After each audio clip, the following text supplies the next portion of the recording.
All right, well, no matter your age, a new school year is really a great opportunity to make a fresh start, kind of shift your thinking in really positive and productive ways. So we brought expert Jordan Birnbaum via Zoom to help us navigate some of those big questions. Good morning to you. Good morning. I just want to say before we begin that had I known there'd be so much wine in the studio, I would have tried much harder to make this an in-person interview. Oh my goodness. Well, look, we have wine in the studio pretty often, so that invite is open to you, Jordan.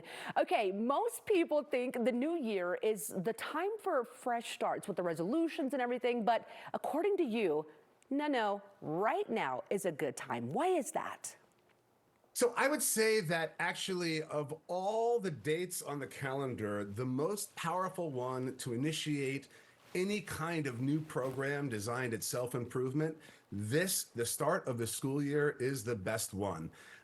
First, let me explain something called the fresh start effect.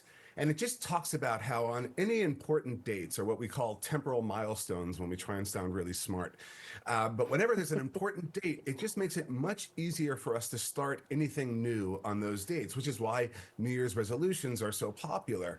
But when it comes to the start of the school year, you have a lot of things happening at the same time. Yeah. First, we're transitioning from summer into fall, but perhaps most importantly, all parents of kids, their lives are about to undergo a huge change, and it doesn't just end with them. When they come into work, they are also new people with a new energy, and so it affects really all of us, even if we don't have kids at home. So the start of a school year might in fact be the most powerful time of change in the air, which means it is the best time of year to try to start something new to better yourself.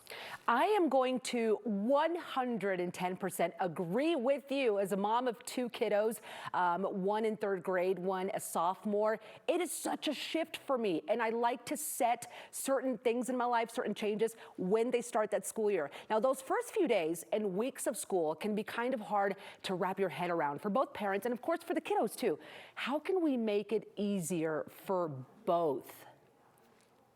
Yeah, I think for starters, it's always really helpful to sort of set an expectation of we're not supposed to know how everything is going to go. And part of our job here is to react to things as they happen. And that's part of the fun. But I think generally, when it comes to perhaps setting plans and things that we want to do to change our lives in some way, really the most important thing is to make the plans really small and step by step. So don't say to yourself, I want to lose 25 pounds. That's a really hard thing to do, and it's going to take a long time to get there. But instead say, I want to go to the gym this week.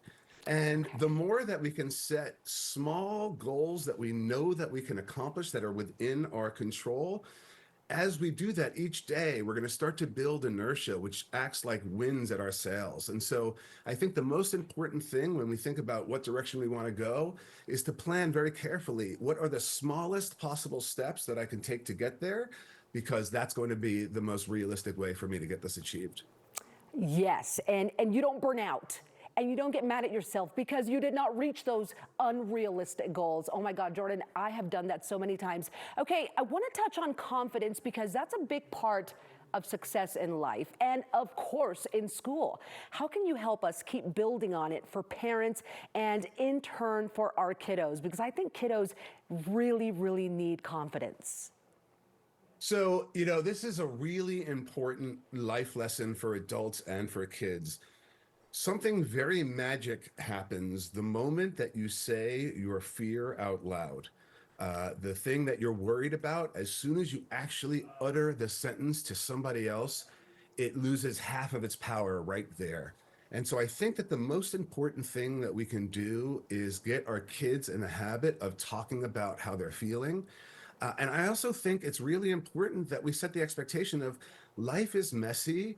We're all going to mess up. I'm going to mess up. You're going to mess up.